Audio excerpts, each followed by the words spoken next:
Donc ce matin, j'ai à cœur de vous parler de l'amour de Dieu. Okay. L'amour de Dieu. Mais c'est quoi l'amour? On va essayer de définir ensemble l'amour. Okay, parce que c'est intéressant, parce que dans la langue française, en fait, on peut aussi bien dire aimer Dieu que aimer une pizza au final. On peut aussi bien dire aimer son prochain que aimer le dernier film qui est sorti. Okay, donc il n'y a pas vraiment de différence dans le verbe aimer. En fait, on dit aimer un petit peu pour tout. Okay. Et souvent, tout le monde est d'accord quand on parle d'amour. Okay, quand on parle d'amour, genre, ah, ça c'est bien. L'amour c'est bien. Okay. La religion, non. Ça, non, mais l'amour, ça c'est une bonne chose. Mais avant qu'on puisse parler d'amour ensemble, il faut d'abord qu'on se mette d'accord sur qu'est-ce que ça signifie l'amour au final. Il faut qu'on ait ce consensus ensemble sur c'est quoi l'amour? C'est quoi l'amour véritablement? Est-ce que c'est un sentiment? Est-ce que c'est un désir? Est-ce que c'est la sincérité? On est sincère dans ce qu'on fait, on est de bonne volonté et ça suffit, on aime. Est-ce que c'est un coup de foudre? Okay. C'est quoi l'amour? Okay. Dans la Grèce antique, c'est intéressant parce qu'ils avaient plusieurs mots pour définir l'amour. Okay. Et ça va nous aider. Donc, on avait le premier type d'amour, c'était la storgé, ça désignait l'amour parent-enfant. Okay. Donc, un peu l'amour entre Aline et Léon, okay. C'est la storgé, donc c'est l'amour familial au final. C'est un amour qui est assez naturel. Okay. Naturellement, on va aimer effectivement nos proches, nos enfants, nos parents, etc. Le deuxième type d'amour, c'est l'amitié entre deux personnes, okay, qui est philia. Philia. Et donc c'était vraiment la réciprocité et l'entraide. Donc c'est souvent deux personnes qui se ressemblent, qui pouvaient peut-être avoir le même âge, peut-être le même statut social. Et donc il y avait cette amitié entre elles qui était possible. Dans la Grèce antique, c'était très très cloisonné. Il fonctionnait beaucoup avec des classes, ok. Par exemple, l'amitié entre Amy et Waldy, okay, c'est une amitié qu'on peut décrire comme philia. Ensuite, on a l'amour, ou l'amitié entre Amanda et Laura aussi. Ensuite, on a l'amour pour le prochain. Donc ça, c'est l'amour agapé. Donc ça, c'est un amour qui est spécial, parce que c'est un amour qui est désintéressé et qui est altruiste. C'est un amour qui donne, et c'est un amour qui fait pas les choses pour attendre quelque chose en retour. C'est juste un amour qui est là pour donner, au final. Et on a le dernier amour, qui est Eros, okay, qui est le sentiment amoureux et le désir sexuel. Et vous voyez comme aujourd'hui, dans le monde, en Europe, en fait, on confond tous ces amours-là. Okay, on fait un package, on dit oh, tout ça, c'est la même chose. Non, c'est important vraiment de différencier. Okay. En 1 Jean 4, verset 9, vous n'êtes pas obligé d'aller dedans, c'est écrit « Voici comment l'amour de Dieu s'est manifesté envers nous. Dieu a envoyé son Fils unique dans le monde, afin que par lui, nous ayons la vie. » Donc le titre de mon message, c'est « Croire dans son amour et l'aimer en retour. » Croire dans son amour et l'aimer en retour. Ok, la première chose que nous dit cette écriture en 1 Jean 4, 9, c'est quoi? C'est que Jésus-Christ est venu dans le monde, ok, pour chacun d'entre nous, et que ça, c'est la preuve de l'amour de Dieu. Et c'est vrai que souvent, vous identifiez quelle couleur à l'amour? Quand on vous dit amour, vous pensez à quelle couleur? Ok, rouge, tout de suite. Pourquoi, à votre avis? Ouais, on pense au cœur, ok. La couleur de la patience. Ouais. Mais la vérité, c'est que c'est pas à cause de ça. Ouais. Je vais vous dire pourquoi le rouge, c'est la couleur de l'amour. Parce que c'est la couleur du sang que Jésus-Christ a versé à la croix pour chacun d'entre nous. On voit cette image de Jésus, okay, qui est crucifié, qui a une couronne d'épines, etc. Véritablement, il y a ses clous. Et j'étais en train de méditer là-dessus, peut-être vous avez déjà vu cette citation. Mais vraiment, c'était ça, en fait. Qui dit, ce ne sont pas les clous qui ont retenu Jésus à la croix, mais c'est son amour pour toi. Je veux dire, en fait, c'est vraiment ça. Les clous, c'était juste, ouais, parce qu'il a pris une décision de mourir pour nous, au final. C'est pas les clous qui l'ont retenu. C'est son amour pour chacun d'entre nous. En 1 Jean 4, verset 16, la Bible nous dit, « Or nous avons connu l'amour que Dieu a pour nous, et nous y avons cru.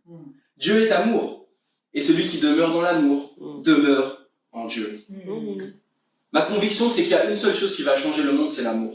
Le monde n'a pas besoin de plus de technologie, de plus d'argent, de plus de science, de plus de religion, de plus d'athéisme, de plus de LGBT. Non, le monde a besoin de plus d'amour.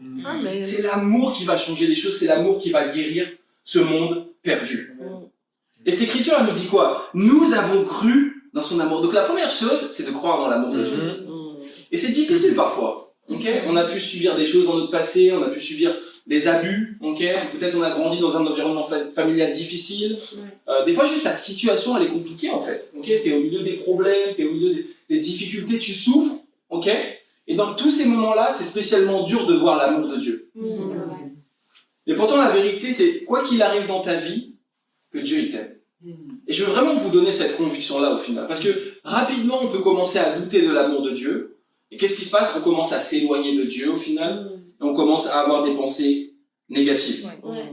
Ok? Donc dans le Nouveau Testament, déjà on voit ici qu'ils ont cru l'amour de Dieu. Ils ont dit, waouh, ok, on est convaincu que Dieu, il nous a aimés. Je vais vous donner cette conviction aujourd'hui. Ouais, Vas-y. Dans le Nouveau Testament, le terme amour, donc on a vu les différents types d'amour tout à l'heure en grec. Dans le Nouveau Testament, le terme amour renvoie systématiquement à agapé. Okay? Donc l'amour dans la Bible, l'amour de Dieu en fait, littéralement, c'est pas l'amour parent-enfant, l'amour familial, c'est pas l'amitié entre deux personnes, c'est pas le sentiment amoureux, le désir sexuel, c'est l'amour agapé en fait. C'est l'amour pour le prochain, un amour qui est désintéressé et altruiste. Donc l'amour divin, c'est l'amour agapé. Wow. L'amour agapé, c'est l'amour que Dieu il a pour l'humanité entière. Il est considéré comme le plus élevé des types d'amour. C'est un amour qui est inconditionnel, ok? Dieu n'a pas attendu qu'on soit juste ou qu'on mérite quelque chose pour envoyer son fils. C'est un amour qui est généreux. C'est un amour qui va au-delà des émotions et des désirs personnels. Des fois, ça c'est difficile parce qu'on peut confondre les choses, ok? On pense que l'amour c'est une émotion, c'est un désir. Non, l'amour agapé c'est quelque chose qui transcende ses émotions et ses désirs au final. L'amour agapé, il se manifeste par des actions concrètes. Donc en gros, si on dit j'aime Dieu ou j'aime quelqu'un et qu'on fait rien, est-ce qu'on est en train d'aimer cette personne? Non. Pas du tout, ok? C'est des actions concrètes. C'est un amour qui donne, c'est un amour qui sacrifie. C'est un amour qui fait preuve de bienveillance et de compassion envers les autres. L'amour agapé, c'est un appel à aimer sans attendre en retour, à donner généreusement. Un amour qui transcende les limitations humaines. Et cet amour, il trouve sa source dans la foi. Imaginez, quand Jésus est mort sur une croix, tout le monde était en train de le rejeter en fait. Jésus devait avoir la foi que son sacrifice qu'il allait faire allait permettre de sauver la vie de beaucoup de gens. Mais la vérité c'est quoi aussi? C'est que son sacrifice, pour beaucoup de personnes malheureusement, n'aura aucun effet dans leur vie. Pourquoi? Parce qu'ils n'ont pas décidé de croire dans cet amour et d'avoir la foi au final. Mais quand Jésus est mort, au final, oui, tout le monde l'a rejeté. Donc il a dû avoir cette foi de « je vais mourir sur une croix, je vais être rejeté par tout le monde, je vais être insulté, je vais être ressuscité des morts le 3e jour », il fallait de la foi aussi pour dire ça, ok? Parce qu'après la mort, il n'y a pas de point de non-retour. Donc si tu dis « ouais, je vais mourir » et qu'au final, bah, tu reviens, t'as loupé en fait, littéralement. On peut vraiment avoir beaucoup de foi en Dieu, ça c'est sûr. Mais il avait aussi cette foi que ce matin, aujourd'hui, chacun d'entre vous, vous puissiez vous trouver dans cette pièce, en fait. Amen. Ok? Parce que Jésus, il l'a pas fait seulement pour l'époque où il est mort, mais il l'a fait pour l'humanité entière jusqu'à la fin des temps. C'est la valeur de son sacrifice. Et ouais, l'amour agapé, l'amour divin, c'est une énorme différence avec l'amour des hommes. Et ouais, et naturellement, on peut rechercher l'amour des hommes au final. L'amour des hommes, c'est quoi? C'est on cherche l'approbation des hommes. Okay, on veut être validé par les hommes. Donc c'est un amour qui est intéressé. Donc concrètement, je fais quelque chose parce que tu vas faire quelque chose pour moi, ou je fais quelque chose mais avec une intention derrière de j'espère que tu vas faire quelque chose pour moi aussi en retour. Ce type d'amour-là, il n'est pas pur, c'est un amour qui est intéressé. L'amour des hommes, il est conditionnel. Ok? Peut-être plusieurs d'entre vous, pour vous sentir aimé ou approuvé par vos parents, vous deviez avoir des bonnes notes. Okay? Vous deviez avoir l'impression que ouais, il faut faire quelque chose pour que mes parents ils m'approuvent, ils me valident. C'est un amour qui est conditionnel, malheureusement. L'amour des hommes, il est instable. Ok, c'est un jour je t'aime, un jour je te déteste. Ok, dans les relations de couple, ok, c'est ouais, les gens, ouais, c'est la passion, tout ça, et le lendemain ou peut-être quelques semaines, mois plus tard, ok, je déteste cette personne. Parce que c'est un amour qui est émotionnel. L'amour agapé, c'est un amour qui est divin et c'est un amour qui dépasse tout ça. C'est un amour qui est instable, l'amour des hommes.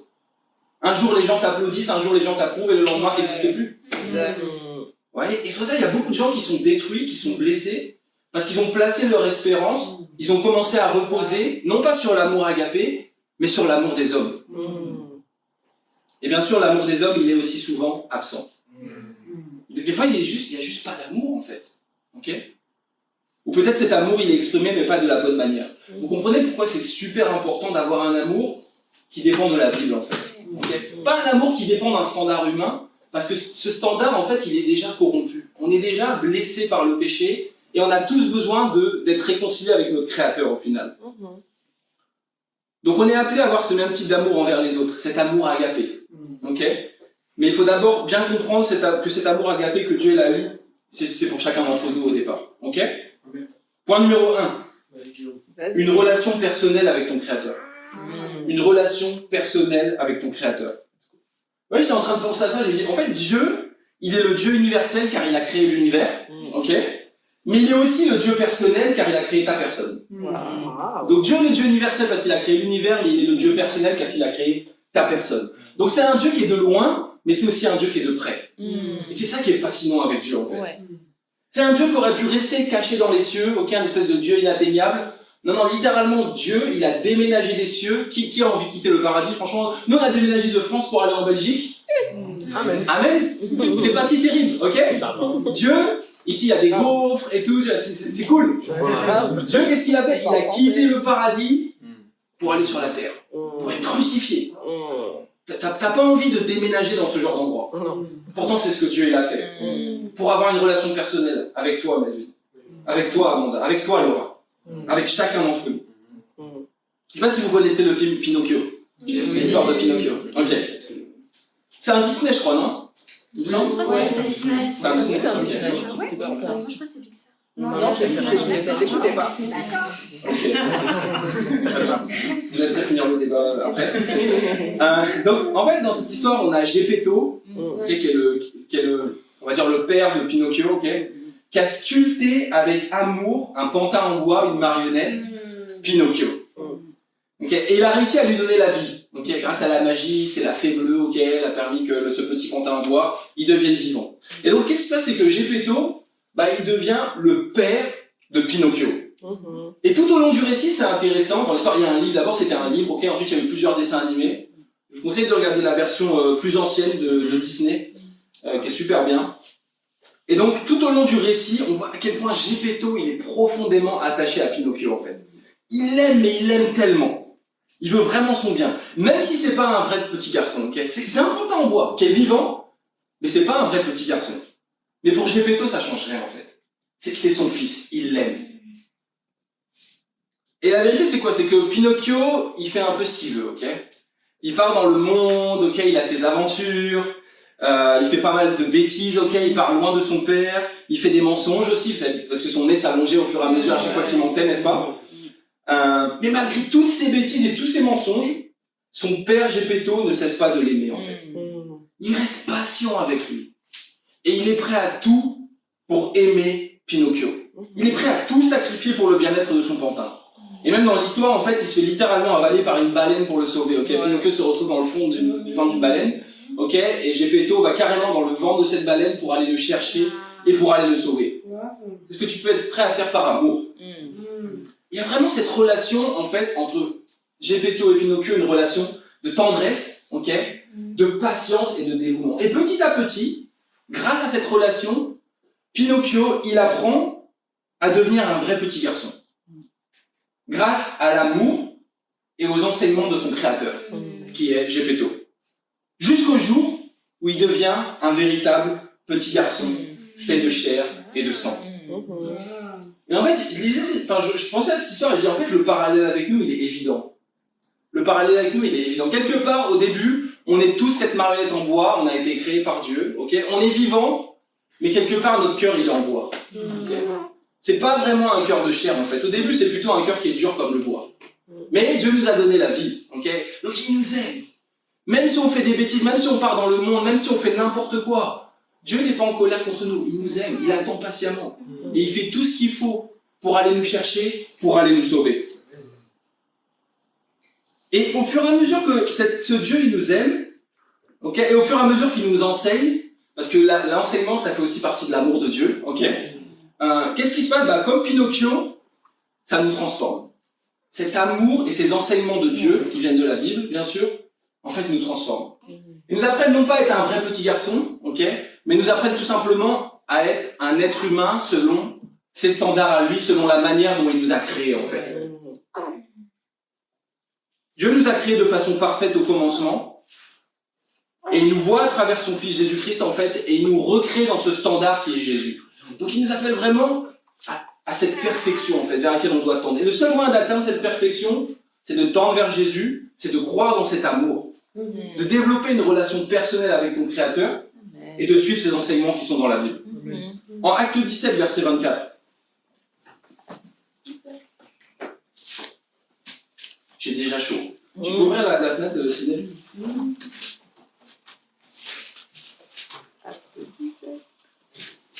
Acte 17, verset 24. Yes. C'est écrit: le Dieu qui a fait le monde et tout ce qui s'y trouve est le Seigneur du ciel et de la terre. Et il n'habite pas dans des temples faits par la main de l'homme. Donc première chose, Dieu a tout créé. Tout ce qu'il y a dans le monde, tout ce qu'il y a dans la terre, c'est Dieu qui a créé ces choses-là. Et pensez juste à ce Dieu en fait, qui crée les choses pas comme ça à la va-vite en fait, mais qui crée les choses vraiment avec soin, avec attention. Et je me dis en fait, comment Dieu, il pourrait abandonner ce qu'il a créé en fait? Il y en a qui pensent que ouais, Dieu il a créé tout, mais en fait aujourd'hui il ne veut plus avoir de relation avec lui. Non. Si tu as un fils, tu veux une relation avec ton fils. Okay? Si tu crées une œuvre d'art, c'est pas, tu vas pas mettre ton œuvre d'art dans la poubelle comme ça, non. Tu as envie que cette œuvre d'art elle soit mise en valeur et que tout le monde puisse la connaître. Okay? C'est aussi écrit ici que Dieu, il n'habite pas dans des temples faits par la main de l'homme. Donc effectivement, là, il y a une opposition entre la relation et la religion. Okay? Donc littéralement, qu'est-ce que l'homme il veut faire? Il veut mettre Dieu dans une boîte. En fait. On va enfermer Dieu dans le bâtiment catholique, on va enfermer Dieu dans la mosquée, on va enfermer Dieu dans la synagogue ou dans le temple bouddhiste. La Bible est claire. Dieu n'habite pas dans les temples faits par la main de l'homme. On ne peut pas enfermer Dieu dans une boîte. Pourquoi? Parce que son amour, il déborde. Au verset 25, la Bible nous dit: il n'est pas servi par des mains humaines, comme s'il avait besoin de quoi que ce soit. Lui qui donne à tous la vie, le souffle et toutes choses. Et voilà, c'est ça qui est fascinant, c'est que, verset 25, que Dieu n'a pas besoin de nous, en fait. Dieu n'a pas besoin de nous. Est-ce qu'il a besoin de nous pour vivre? Non, il n'a pas besoin de nous. Mais pourtant, il veut une relation avec nous. Okay? Et c'est là, en fait, où tu comprends la grâce de Dieu. Dieu, il pourrait très bien dire: pourquoi je vais avoir une relation avec eux, en fait? C'est quoi le point de me fatiguer, d'être patient avec eux, de supporter leurs péchés, leurs bêtises? C'est juste l'amour, en fait. Dieu veut une relation avec chacun d'entre nous. Et ça, c'est la grâce, en fait. Dieu n'a pas besoin de nous, mais il nous donne. Il nous donne la possibilité d'avoir une relation avec lui. La Bible dit que Dieu donne à tous la vie, le souffle et toutes choses. Okay, donc il y a des gens qui disent: ouais, j'ai pas besoin de Dieu. Mais en fait, si tu n'avais vraiment pas besoin de Dieu, tu n'existerais même plus, littéralement. Parce que Dieu nous a tous donné la vie, le souffle et toutes choses. Au verset 26, la Bible dit: il a fait en sorte que tous les peuples issus d'un seul homme habitent sur toute la surface de la terre, et il a déterminé la durée des temps et les limites de leur lieu d'habitation. Ouais, et ça c'est fascinant parce qu'en fait cette écriture elle nous dit que Dieu, depuis le début de l'humanité jusqu'à aujourd'hui, qu'est-ce qu'il a fait avec l'humanité? Il a déterminé les temps et les circonstances. Il a dit qu'il a déterminé les lieux d'habitation. Donc si on habite aujourd'hui, c'est qui? C'est Dieu en fait. C'était pas le hasard qu'on habite aujourd'hui au rue Max Rose 55 à 1030 Scarbeck en fait. Pourquoi? Parce que Dieu a déterminé mon lieu d'habitation. Et ça nous montre quoi les amis? Ça nous montre que Dieu, il est vraiment dans les détails de nos vies. Ouais, c'est vrai. Dieu n'est pas un Dieu de loin, encore une fois, il est un Dieu de près aussi. Donc chaque petit détail, où on le dit, il se soucie de chaque détail de ta vie. Est-ce que Dieu se soucie de tes finances? 100%. Amen. Pour lui, c'est important. Et c'est bien que tu en aies parlé ce matin. Ouais. C'était vraiment incroyable ton repas du Seigneur. Oui. Donc Dieu s'intéresse à nos vies. Oui. Au verset 27, la Bible dit: il a voulu qu'il cherche le Seigneur et qu'il s'efforce de le trouver en tâtonnant, bien qu'il ne soit pas loin de chacun de nous. Donc qu'est-ce qu'on voit? Dieu, il détermine les temps et les circonstances. Donc en d'autres mots, il n'y a pas de hasard. Il n'y a pas de hasard. Tout ce qui arrive dans ta vie, de bon ou de mauvais, est fait pour une raison. Que tu cherches Dieu et que tu t'efforces de le trouver en tâtonnant. Ouais. Tout ce qui arrive dans ta vie, parce que des fois on veut que les bonnes choses. Ça ne marche pas comme ça. Les bonnes et les mauvaises choses. Dieu est en train de vous parler. Dieu est en train de vous dire: Abel, je veux que tu te rapproches de moi. Je veux que tu me cherches de tout ton cœur, que tu t'efforces de me trouver. Dieu fait tout concourir dans notre vie pour une seule chose: avoir une relation personnelle avec nous. Et si tu as déjà une relation personnelle, qu'est-ce qu'il fait? C'est juste apprendre à être plus proche de lui, en fait. Tout simplement. On a une relation avec un Dieu qui est infini. Ok? Donc c'est un Dieu, il n'y a pas de limite, en fait. C'est un Dieu qui ne cesse pas de nous transformer, de nous changer, de nous enseigner des nouvelles choses, de nous amener dans des nouveaux endroits, ok, de découvrir des nouveaux dons, des nouvelles qualités qu'on a, de rencontrer des nouvelles personnes. C'est un Dieu qui est infini. Peut-être tu t'allumes chaque matin, tu t'apprends des nouvelles choses, ok? C'est pas un Dieu qui est religieux, en fait. C'est un Dieu du renouveau. C'est un Dieu qui est infini. Vous êtes avec moi? Amen. Dieu, il veut qu'on s'efforce de le trouver en tâtonnant, bien qu'il ne soit pas loin de chacun de nous. Donc, Dieu, il nous aime, et qu'est-ce qu'il veut, Dieu? Il veut qu'on l'aime en retour. Ok? Verset 28. En effet, c'est en lui que nous avons la vie, le mouvement et l'être. Comme l'ont aussi dit quelques-uns de vos poètes, nous sommes aussi de sa race. Ok? Donc, on voit encore ce principe-là. Dieu est notre Père en tout. Dieu est le Père de tout le monde. Ok?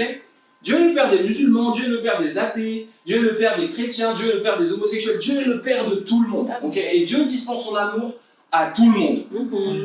Le problème, c'est pas Dieu, en fait. Le point, c'est, est-ce qu'on est en train d'aimer Dieu? Parce que oui, Dieu nous envoie des bénédictions, Dieu nous fait preuve de sa bonté, c'est sûr. Mais est-ce que nous, on est en train d'aimer Dieu en retour? Parce que la vérité, c'est quoi? Il y en a certains qui reconnaissent leur Père et d'autres non, au final. Okay? Il y en a qui vont dire, ouais, Dieu c'est mon père. Et là, ils disent, non, en fait, Dieu c'est pas mon père. Et là, ils disent, Satan c'est mon père. Sur Instagram, il y a des gens, ils partagent ça, il y en a clairement, ils disent, j'ai pas de père. Ok? Donc, quelque part, on est tous orphelins. On est tous orphelins au commencement. Et Dieu, il cherche sur la terre ses fils et ses filles qui sont perdus, qui sont égarés.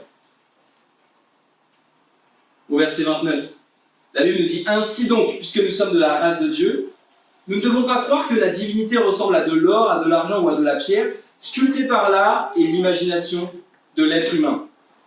Donc qu'est-ce que cette écriture nous dit? Tu ne peux pas imaginer Dieu, ok? Et je pense que c'est une erreur qu'on peut faire. Même dans la religion, ils imaginent Dieu, ils fabriquent une image de Dieu. Ok? Ils font une représentation comme ça, et ça c'est Dieu. Et il y a une statue comme ça, ah ça c'est Dieu, voilà. Il y a ce dessin, tu vois ce grand barbu là-bas, ça c'est Dieu. Non, non, non, non, la Bible nous dit qu'on ne peut pas faire de représentation de Dieu, en fait. On ne peut pas imaginer, fabriquer ou représenter Dieu. Tu n'as pas besoin d'imaginer Dieu. Tout ce qui est nécessaire pour connaître Dieu, c'est dans la Bible, en fait, littéralement. Et ouais, il y a beaucoup de gens qui sont trompés à cause de la religion, c'est en fait, Dieu, c'est ça. Ça ne m'intéresse pas, en fait. Mais le véritable Dieu, il se trouve dans sa parole, au final. Verset 30, la Bible nous dit, sans tenir compte des temps d'ignorance, Dieu annonce maintenant à tous les êtres humains, partout où ils se trouvent, qu'ils doivent changer d'attitude. Ok? Donc ça, c'est un message qu'on n'aime pas entendre, la repentance. Okay? Dès qu'on parle de repentance, c'est « Oh, tu m'aimes pas au final. Oh, t'es contre moi. » Ok, Dieu, je vais faire clair avec vous, Dieu nous aime, mais Dieu n'aime pas notre péché. Ok? Dieu nous aime, pas de problème. Jésus est mort pour nous, il veut nous sauver, il va avoir une relation avec nous. Même si on vit dans le péché, Dieu va quand même envoyer des bénédictions, ok? Il va quand même nous faire du bien, mais Dieu n'aime pas notre péché. Dieu n'approuve pas notre péché. Dieu n'approuve pas quand on fait la masturbation. Dieu n'approuve pas quand on est négatif. Dieu n'approuve pas quand on est égoïste, quand on est cupide. Dieu n'approuve pas ces choses-là. Le verset 30 dit clairement que Dieu appelle tout le monde, partout, à se repentir. Okay, donc est-ce que la repentance s'est réservée à quelques-uns? Non. C'est pour tout le monde. Il y en a plein qui disent « Ah, moi, j'ai pas besoin de changer. Moi, je suis une bonne personne. » Ok, qu'est-ce que tu fais pour changer le monde? Rien. Ok, donc tu peux pas être une bonne personne déjà. La progression du mal est due à l'inaction des hommes de bien. Ok, donc on voit le mal qui grandit sur la terre. Si on ne fait rien, on est complice en fait. À l'époque des nazis, il y avait les nazis qui arrivaient en France. Si tu fais rien, t'es complice. C'est ça. Et j'ajouterais même que quelqu'un qui ne fait rien ne peut pas être un homme de bien. Vas-y frérot. Ça c'est clair. C'est la vérité. On voit aussi sans tenir compte des temps d'ignorance. Vous voyez ce que j'aime avec Dieu et la Bible en Corinthiens 13? L'amour est patient. Okay. Dieu c'est pas, oh t'as péché, bah allez c'est bon. T'es mort, direct. Non, des fois on a cette image de ce Dieu-là aussi un peu. Ce Dieu un peu religieux qui, ouais t'as péché, ok je suis contre toi, je vais envoyer que des malheurs dans ta vie, t'es une mauvaise personne, etc. Non, non. Dieu, il est patient. Il dit sans tenir compte des temps d'ignorance. Okay? Donc, plusieurs d'entre nous, on était ignorants. Okay? Maintenant, on n'est plus ignorant, okay, mais pendant une phase de notre vie, on a fait n'importe quoi, soyons honnêtes. Pourquoi? Parce qu'on ne connaissait pas la vérité. Okay. Donc Dieu, il pardonne ces temps-là. Mais il ne faut pas que ce soit l'ignorance qui est volontaire aussi. Okay. Quand on refuse d'étudier ça, c'est l'ignorance qui devient volontaire. Ok, c'est en gros, je veux volontairement rester ignorant. On sait qu'il y a la vérité dedans, mais je ne veux pas connaître ça au final. Donc Dieu pardonne les temps d'ignorance. On ne savait pas, mais quand on sait, on a une responsabilité. Et ouais, ça me touche en fait. Je me dis vraiment, Dieu, au final, il envoie personne en enfer. Les choses, pareil, on voit ce Dieu-là, on a l'impression, oh, c'est ce Dieu qui jette les gens en enfer comme ça, ce Dieu qui est un peu, voilà, c'est le courroux de Dieu, etc. Mais c'est pas le point. Le point, c'est quoi? C'est que les hommes sont déjà sur le chemin de l'enfer. Dieu n'envoie personne en enfer. La punition du péché, c'est la mort, en fait. C'est une loi, c'est comme ça. Même si tu es athée, tu vas dire, ok, il ne faut pas mentir, si tu mens, c'est mal, tu vas avoir des conséquences. Okay. Même la loi des hommes, ok, si tu tues quelqu'un, qu'est-ce qui va se passer? Tu vas aller en prison. C'est tout. Si tu voles de l'argent, qu'est-ce qui va se passer? Tu vas aller en prison. Si tu portes des faux témoignages, qu'est-ce qui va se passer? Tu vas aller en prison. Ok. Ça, c'est quoi? C'est dans les 10 commandements, en fait. Donc même en tant qu'athée, même si on dit, ouais, Dieu n'existe pas, on prouve déjà par notre vie que le péché, il a des conséquences. On sait que le péché a des conséquences. C'est évident, les amis. Et bien sûr, Dieu veut nous éviter la conséquence ultime du péché qui est l'enfer. L'enfer, c'est quoi? C'est juste la séparation de Dieu. Okay, c'est en gros, tu veux pas de la présence de Dieu dans ta vie? Ok, donc la seule option, c'est ça. Mais qu'est-ce que Dieu veut faire? Dans son amour, il veut nous sauver. Ou il veut nous garder sauvés. Okay, parce que plusieurs d'entre nous, on a été sortis du chemin de l'enfer. Okay, mais il veut nous garder sauvés. Pour ensuite nous utiliser pour aller sauver d'autres personnes. Donc mon défi est simple. Vraiment, développez encore cette relation personnelle avec votre Créateur. De façon simple, comment vous pouvez faire? Je dirais, si vous êtes déjà d'ici, vous avez des moments avec Dieu chaque matin. Vraiment, dans la journée, réservez un autre temps avec Dieu, vous allez prier et lire votre Bible. Dites-vous, ok, je vais avoir un extra moment avec Dieu. Peut-être moins d'Instagram, peut-être moins peut-être moins de n'importe quoi, ok? Et un peu plus de Dieu dans votre vie. Un peu plus de développer cette relation personnelle avec votre Créateur. C'est sûr et certain que vous allez voir les fruits. Et pour ceux qui ne sont pas encore disciples, le défi est simple, c'est de commencer à lire sa Bible et à prier chaque matin. Pourquoi chaque matin? Parce que ça montre vraiment que tu es en train de prioriser ta relation avec Dieu. Dieu, tu n'es pas en train de le mettre à la fin, Dieu, tu es en train de le mettre en premier parce que c'est ce qu'il y a de plus important pour toi. Tu as de la valeur pour Dieu, en fait. Dieu te regarde comme la prunelle de ses yeux. Mais est-ce que tu regardes Dieu de la même manière? Point numéro 2. Le Dieu bienveillant est tout-puissant. Le Dieu bienveillant est tout-puissant. Ça, c'est vraiment 2 piliers qu'on doit avoir dans notre relation avec Dieu. Vraiment comprendre la nature de Dieu. Dieu est bienveillant. Donc bienveillant, ça veut dire quoi? Ça veut dire qu'il est bien intentionné. Okay, ça veut dire qu'il nous aime. Ça veut dire qu'il nous veut du bien, littéralement. Et en même temps, il est tout-puissant. C'est-à-dire que Dieu, il peut tout faire. Il suffit juste de regarder l'univers, ok? Il suffit juste de regarder ce petit bonhomme qui pleure. Il suffit juste de regarder le soleil qui se lève. Okay? Il suffit juste de regarder chacun d'entre vous. Et je me dis, waouh, en fait, Dieu, il est vraiment tout-puissant. Parce que vous êtes toutes et tous des merveilleuses créatures. C'est Dieu qui vous a fait. Quand je vois la nature dehors, je suis fasciné, en fait. Je me dis, c'est incroyable. Donc, non seulement on voit la toute-puissance de Dieu, mais on voit aussi la bienveillance de Dieu. Il fait les choses vraiment avec amour.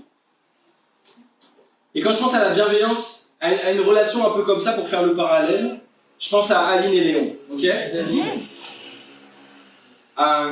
Pourquoi? Parce qu'elle a un peu ce rôle de Dieu pour Léon. Okay? Donc littéralement pour Léon, Aline, elle est bienveillante et elle est toute puissante. Okay? Pourquoi? Parce que Léon sans Aline ne peut rien faire. Concrètement. Okay? C'est elle qui va le nourrir, elle va l'allaiter. Ah mais je participe un peu quand même, je tiens à rassurer. Mais elle va faire une grande partie quand même. Okay? Donc elle va le nourrir, elle va l'habiller, elle va changer ses couches, ok, elle va le faire dormir au chaud. Okay? Mais imaginez, et ça c'est sûr qu'elle est bienveillante, il suffit juste de la voir tenir son fils pendant 30 secondes pour voir à quel point elle l'aime. Ça c'est évident. C'est clair. Il est facile à aimer aussi, ça. Mais imaginez si elle était bienveillante, mais incapable de faire quoi que ce soit pour lui. C'est genre, oh Léon, je l'aime trop. Ah, par contre, je peux rien faire. Je peux pas changer ses couches, désolé. Je peux pas lui donner à manger, etc. Donc, en fait, c'est un amour qui est nul. C'est un amour qui sert à rien. On est d'accord? d'accord avec ça. Ouais, ouais. Maintenant, imaginons que ouais, Aline, effectivement, elle est toute puissante, elle peut tout faire pour Léon, elle peut l'aider, etc. C'est un peu le cas aujourd'hui. Okay, mais en fait, elle veut le jeter par la fenêtre. Ok, ça pose un problème. Okay, vous allez toute puissante, mais elle n'est pas bien intentionnée. Ok, les amis. Donc, t'inquiète pas, Dieu il a les deux en fait. Et Dieu il est bienveillant envers chacun d'entre nous, et Dieu il est tout puissant. Amen. Amen. Let's go. Juste inspiré par comment Aline prend soin de Léon dans chaque détail. Ok, dans chaque petit détail. Ok, moi j'achète de l'eau pour Léon. On me dit, bah, on achète de l'eau quoi. Non. De l'eau, c'est de l'eau. Non, il y a une eau minérale spéciale pour les bébés. Amen. Ah, je ne savais pas. Voilà, je vais apprendre quelque chose. Ok.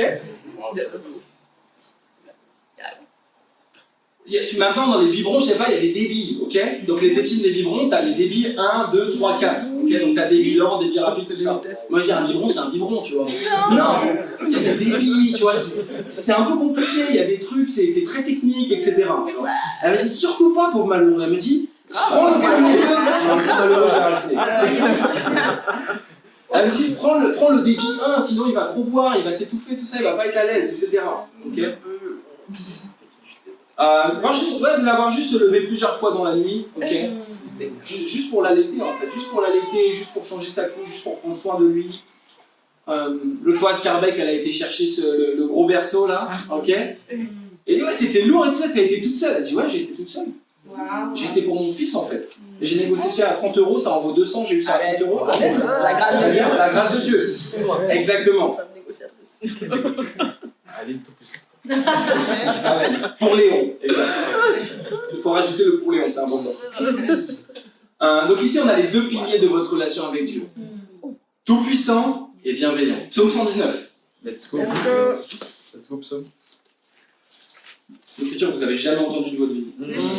Mince. Peut-être que vous allez apprendre quelque chose de nouveau quand même. C'est sûr. Psaume 119, verset 1, la Bible dit « Heureux ceux dont la conduite est intègre, ceux qui marchent suivant la loi de l'Éternel, heureux ceux qui gardent ses instructions et qui le cherchent de tout leur cœur. » Donc première chose, effectivement, Dieu il veut qu'on soit heureux. Ça c'est de l'amour, ok. Si Dieu est bienveillant, Dieu veut que tu sois heureux. Première chose. Deuxième chose, aimer Dieu, c'est garder ses commandements. Il marche suivant la loi de l'Éternel, il garde ses instructions. Il n'y a pas d'autre moyen pour aimer Dieu. C'est le langage d'amour de Dieu. J'en ai parlé déjà il y a 2 semaines. En fait, je vais en reparler tous les jours, ok. Le langage d'amour de Dieu, c'est tu places ta foi dans ses commandements et tu mets en pratique ses commandements. C'est tout. C'est la seule manière pour avoir une relation qui est avec Dieu. Et ça, c'est important de comprendre ça aussi, cette différence, parce que dans les milieux religieux, on va beaucoup vous prêcher l'amour de Dieu. Oh, Dieu t'aime. Dieu t'aime, Dieu t'aime à outrance, etc. Par contre, t'as pas besoin de changer, t'inquiète pas. T'as pas besoin de te repentir, tu fais ce que tu veux, Dieu t'aime. Oui, Dieu t'aime, mais toi, tu n'aimes pas Dieu, en fait. Et c'est ça le problème. Parce qu'au jour du jugement, Dieu va garder les gens qu'il aime. Il va dire, ah, tu voulais pas de relation avec moi? Parce que tu voulais pas de relation avec moi, tu peux aller de ce côté-là, Dieu. Qu'est-ce que Jésus dit dans Matthieu 7? Au jour du jugement, beaucoup me diront Seigneur, Seigneur, mais il dira, éloignez-vous de moi, vous qui commettez l'injustice, je ne vous ai jamais connu. Donc littéralement, je n'ai jamais eu de relation avec vous. Ok, peut-être vous avez fait des trucs religieux, peut-être vous avez été à la messe tous les dimanches, peut-être vous avez fait la communion, le catéchisme, peut-être je sais pas, mais c'est pas ça que Dieu veut. Dieu, il veut une relation personnelle avec chacun d'entre nous, et il veut qu'on comprenne qu'il est bienveillant et qu'il est tout puissant. Donc l'amour de Dieu pour nous, il est inconditionnel, ok? Il l'a déjà fait, c'est Jésus qui est venu sur la croix, ok, qui est mort pour nous, et tout ce qu'il y a dans notre vie, c'est la preuve de l'amour de Dieu, ok? Si tu as à manger, si tu as un vêtement aujourd'hui, si on est dans un pays qui a de l'argent, si on a du chauffage, okay, c'est l'amour de Dieu, c'est tout. J'ai rien mérité. C'est ça. Mais pour avoir une relation avec Dieu, là c'est plus inconditionnel, là c'est conditionnel. Donc l'amour sans condition, il vient de Dieu, oui, mais pour toi aimer Dieu, avoir une relation avec lui, tu dois l'aimer en retour au final. Ok, donc c'est foi dans les Écritures et les mettre en pratique. Ça va? Vous êtes avec moi? C'est génial. Matthieu 6. Matthieu 6, verset 25. Matthieu 6, let's go. C'est écrit, c'est pourquoi je vous dis, ne vous inquiétez pas de ce que vous mangerez et boirez pour vivre, ni de ce dont vous habillerez votre corps. La vie n'est-elle pas plus que la nourriture et le corps plus que le vêtement? Regardez, la plupart des gens, aujourd'hui, leur vie c'est quoi? C'est travailler, étudier, gagner de l'argent, manger, retraite et mourir. Ça décrit la vie de la plupart des gens ici, en fait. Et Jésus il dit clairement, votre vie, elle vaut beaucoup plus que tout ça. Vous êtes en train de mettre votre vie dans un boulot, dans des études, okay, de vous inquiéter pour l'argent ou toutes ces choses-là. C'est pas des mauvaises choses. Est-ce qu'on a besoin de ces choses? Oui, on a besoin de ces choses, ok. Mais ça devient mauvais à partir du moment où tu mets ta vie là-dedans, en fait. Et que littéralement, ça devient le but de ta vie. Jésus lui dit, la vie vaut beaucoup plus que ça. Verset 26, regardez les oiseaux du ciel. Ils ne sèment pas et ne moissonnent pas, ils n'amassent rien dans des greniers, et votre Père Céleste les nourrit. Ne valez-vous pas beaucoup plus qu'eux? Ok, donc Jésus il dit, regardez la création, en fait. Regardez les oiseaux. Donc Dieu nous parle à travers la Bible, c'est vrai, mais Dieu nous parle aussi à travers la création. Okay. Tu vois la création et Dieu est en train de te parler. Dieu est en train de t'envoyer un message directement. Il dit, regardez les oiseaux du ciel. Vous savez, il y a combien d'oiseaux dans le ciel, sur Terre actuellement? Ouais, je suis d'accord avec cette information. D'accord. Donc je sais pas comment ils ont fait pour compter, honnêtement. Ouais. Mais bon, je pense que c'est à peu près quoi. On dit qu'il y a 50 milliards d'oiseaux sur la Terre. Il y a 50 milliards d'oiseaux sur la Terre. Il y a 8 milliards d'êtres humains sur la Terre, ok? Et la Bible, elle nous dit que Dieu il prend soin de chacun d'entre nous. Wow. Vous imaginez? Non, en fait, on n'imagine pas. Non. On n'imagine pas, on est trop limité dans notre pensée. On pense trop de manière humaine. Que Dieu, il est puissant au point de pouvoir prendre soin de 50 milliards d'oiseaux et de 8 milliards d'êtres humains en même temps. Moi, quand je dois faire 2 trucs, déjà, je suis dépassé. Okay, tu me dis, faut que j'envoie un message, faut que je m'occupe de Léon, j'arrive pas. Okay, faut que je fasse l'un des deux, faut que je me concentre. Aline a plus doué que moi pour faire plusieurs tâches en même temps. Okay. Mais Dieu n'est pas en train de faire 2 tâches ou 3 tâches, il est en train de faire des milliards de tâches en même temps, qui est de nous aimer et de prendre soin de nous. Au verset 27, la Bible nous dit « Qui de vous, par ses inquiétudes, peut ajouter un instant à la durée de sa vie ?» C'est vrai, ça sert à quoi de s'inquiéter en fait? On est là, on se pourrit la vie, on se ronge les doigts, on pense trop, on se fait du mal, et en quoi ça va augmenter ta vie en fait? Littéralement, en fait, si tu t'inquiètes, tu vas réduire ton espérance de vie. Scientifiquement, c'est prouvé. Verset 28. « Et pourquoi vous inquiétez au sujet du vêtement? Étudiez comment poussent les plus belles fleurs des champs, elles ne travaillent pas, elles ne tissent pas. Cependant, je vous dis que Salomon lui-même, dans toute sa gloire, n'a pas eu de si belle tenue que l'une d'elles. Bon, j'ai pas pu compter les fleurs, ok, j'ai vraiment cherché le nombre de fleurs dans le monde, ok, et ils savaient pas. Okay. Donc je pense que c'est encore beaucoup plus que 50 milliards. Et Dieu, il prend soin même de chaque fleur. Incroyable, hallucinant. Verset 30. Si Dieu a habillé ainsi l'arbre des champs qui existe aujourd'hui et qui demain sera jeté au feu, ne le fera-t-il pas bien plus volontiers pour vous, gens de peu de foi? Donc on voit quoi? Dieu, il veut te bénir volontiers, okay? Avec un bon cœur, avec plaisir. Tu sais, quand tu donnes à quelqu'un quelque chose avec plaisir, tu vois, t'es pas là en train de trébucher, en train de trépigner, en train de te plaindre, c'est juste avec plaisir.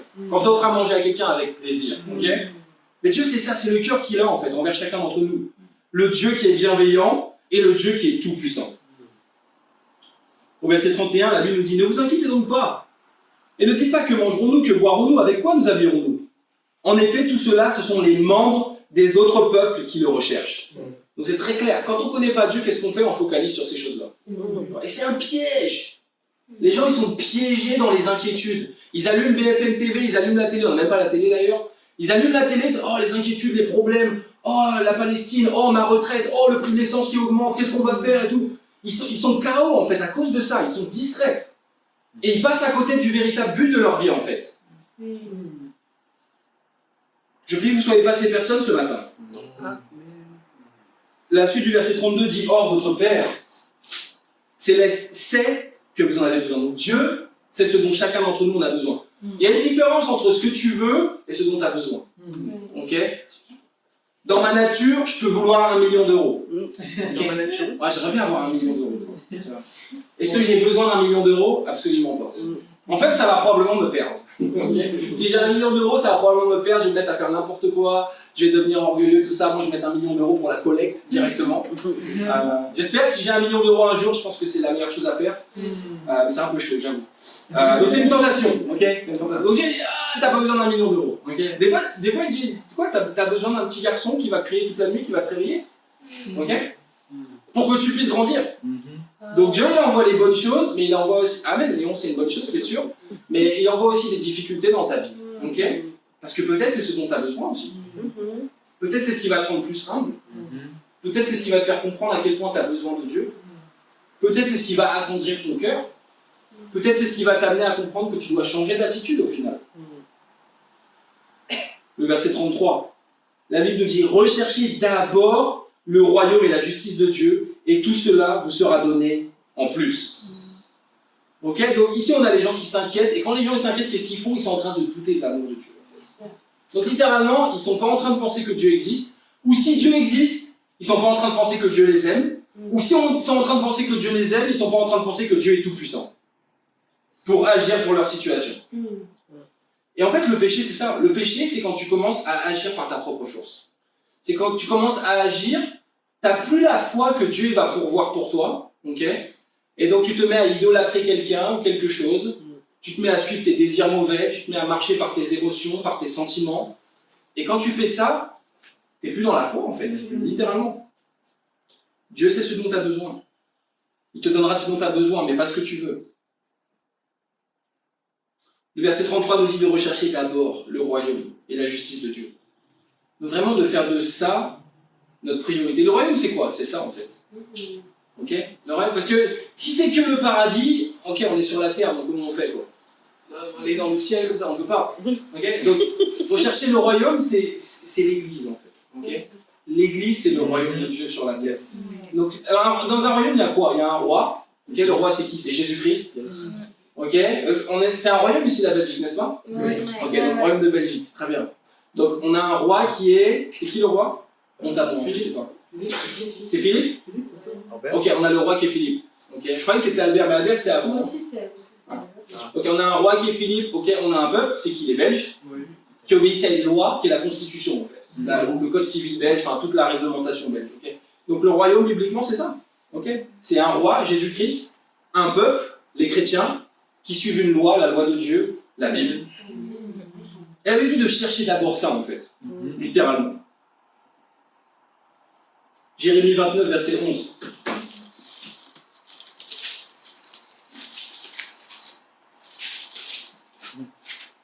Jérémie 29, yes. La Bible dit, en effet, moi je connais les projets que je forme pour vous, déclare l'Éternel. Projets de paix et non de malheur, afin de vous donner un avenir et de l'espérance. Alors vous m'appellerez et vous partirez, vous me prierez et je vous exaucerai. Vous me chercherez et vous me trouverez, parce que vous me chercherez de tout votre cœur. Vous savez, ce qui m'inspire, c'est que Dieu, il a un plan incroyable pour chacun d'entre nous. Il y a 10 ans, j'étais athée. Wow.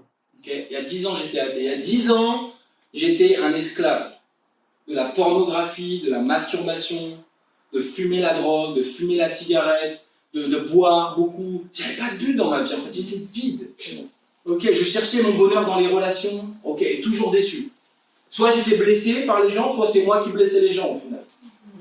Okay, et de voir que, ouais, 10 ans plus tard, ok, je suis là, à Bruxelles, je suis en train de diriger une église, ok, j'ai une femme incroyable, j'ai un fils incroyable, je suis une nouvelle créature, je suis une nouvelle personne, ok, je suis avec des personnes qui sont incroyables, et je me dis, waouh, c'est vraiment le plan de Dieu en fait. Dieu, il a un plan qui est bienveillant pour chacun. Mais la question c'est, est-ce que tu vas suivre le plan de Dieu ou tu vas suivre ton propre plan? Si tu suis ton propre plan, ça mène à la destruction. Soyons clairs. Peut-être pas tout de suite, et c'est ça le piège. Ça nous séduit. Ça a l'air bien comme plan. Tu mets ton pied dedans, et après tu subis les conséquences. Dieu a un plan grave pour chacun d'entre nous, et Dieu est bienveillant envers chacun d'entre nous. Pourquoi? Parce qu'il a des projets de paix et non de malheur, un avenir et de l'espérance. Il y a des gens qui veulent plus faire d'enfants parce qu'ils disent, mais quel monde on va laisser à nos enfants au final? Okay? Mais Aline et moi, on a décidé d'avoir un enfant au final. Pourquoi? Parce qu'on dit, on va pas être victime de ça. Okay? Donc, on décide de changer le monde, okay? Et notre fils, c'est quelqu'un qui va changer le monde à son tour. Okay? Et même si on échoue à la fin, au moins on aura fait quelque chose. Et à la fin, on est au paradis, donc amen, c'est le plus important. Vous voyez ce que je veux dire? Tu as un avenir, l'avenir et l'espérance, c'est quoi? C'est une attente positive de quelque chose. Okay? La plupart des gens aujourd'hui vivent dans quoi? La peur. La peur, c'est une attente négative. Tu regardes l'avenir, tu dis, ah, il y a des mauvaises choses qui vont arriver. La plupart des gens pensent comme ça aujourd'hui en Europe. En Europe, on est trop négatif, on doit changer ça. Ok? Mais l'espérance, c'est je regarde l'avenir avec positivité. Dieu va envoyer des bonnes choses. Et même les choses un peu désagréables, au final, c'est des bonnes choses si j'ai la foi et si j'aime Dieu. La Bible dit tout concourt au bien de ceux qui aiment Dieu. Au verset 10, acte 17, pardon. Acte 17, verset 10. La dernière écriture. Vas-y. Je sais que vous en voulez encore, mais je ne vais pas faire trop long ce matin. Acte 17, verset 10, la Bible dit: aussitôt les frères firent partir de nuit Paul et Silas pour Bérée. Dès leur arrivée, ils entrèrent dans la synagogue des Juifs. Ces derniers avaient des sentiments plus nobles que ceux de Thessalonique. Ils accueillaient la parole avec beaucoup d'empressement. Et ils examinaient chaque jour les Écritures pour voir si ce qu'on leur disait était exact. Beaucoup d'entre eux crurent donc ainsi que parmi les non-juifs, un grand nombre de femmes en vue et d'hommes. Donc, plusieurs d'entre vous connaissez cette écriture, ok? Donc l'amour de Dieu, c'est aussi ça. C'est aussi des disciples, comme Paul et Silas, qui rentrent dans ta vie pour te prêcher la parole de Dieu. Des disciples qui rentrent dans ta vie pour te défier à étudier la Bible. Des disciples qui sont dans ta vie pour avoir des moments de formation pour te former, ok, être plus proche de Dieu et devenir la meilleure version de toi-même qui est Jésus-Christ. Et regardez le cœur des Béréens. Qu'est-ce qu'ils font? Ils examinent les Écritures chaque jour. Donc c'est des gens vraiment, ils sont motivés pour aimer Dieu, ils sont zélés pour aimer Dieu. Ils disent waouh, ok, c'est dans les Écritures la vérité et tout, on veut aimer Dieu, on veut plaire à Dieu. Et je prie vraiment qu'on ait ce zèle en fait, ok? Des fois quand on parle de la Bible, ça désintéresse les gens, c'est vrai. Pourquoi? Parce qu'en fait ils sont attirés dans le monde, littéralement. Et ils sont pas en train de voir qu'ils sont en train de passer à travers un trésor. La solution à tous leurs problèmes, la solution à changer le monde, le véritable bonheur, le sens de la vie, tout est ici en fait. Mais Satan, qu'est-ce qu'il fait? Il distrait les gens, tu vois. Il dit non, va fumer des joints plutôt. Focalise sur l'argent, cherche l'argent. Tu vas pas emporter l'argent dans ta tombe au final.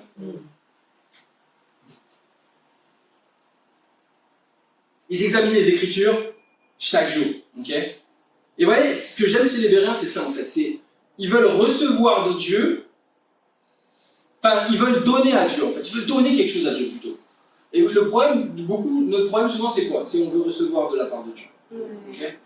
Donc, ouais, Dieu, donne-moi les bénédictions, Dieu, l'amour. Oui, il y a cette première phase où c'est l'amour de Dieu, Dieu t'aime, ok, Dieu va te bénir, Dieu va envoyer des bénédictions, effectivement. Et il en a déjà envoyé beaucoup. Mais le point, c'est de commencer à les voir. Okay? Des fois, tu cherches pour les miracles sont devant toi, en fait. C'est juste que, parfois, tu es trop aveugle pour voir que les miracles, ils sont là. Et donc, tu dis, oh, Dieu, bénis-moi encore. Et Dieu dit, mais en fait, c'est déjà donné tout ça. Mais tu es tellement ingrat que tu le vois pas. Donc, tu veux encore que je te donne des cadeaux, un peu comme les enfants au pied du sapin, tu as 50 000 cadeaux, et ah, mais j'ai pas la dernière console. Je t'ai donné tout ça et t'es pas content. Quoi. On se comporte comme des enfants avec Dieu. Ouais. Et Dieu, à un moment, il dit, écoute, moi je suis là pour avoir une relation avec toi. Je suis pas là pour être le Père Noël. Je suis pas là pour être juste celui qui va t'envoyer des cadeaux, puis oh, l'année prochaine, hein, salut. Non, je veux une relation avec toi. Et le problème beaucoup dans le christianisme, les gens veulent recevoir de Dieu, mais ils veulent rien donner à Dieu. Une relation avec Dieu, c'est sacrifier. Ouais. Si on n'est pas prêt à sacrifier, on ne peut pas avoir de relation avec Dieu en fait. Dieu, qu'est-ce qu'il veut? Dieu, il veut ton cœur et Dieu, il veut ton temps. C'est la première chose que Dieu, il veut. Dieu, il veut ton cœur et Dieu, il veut ton temps.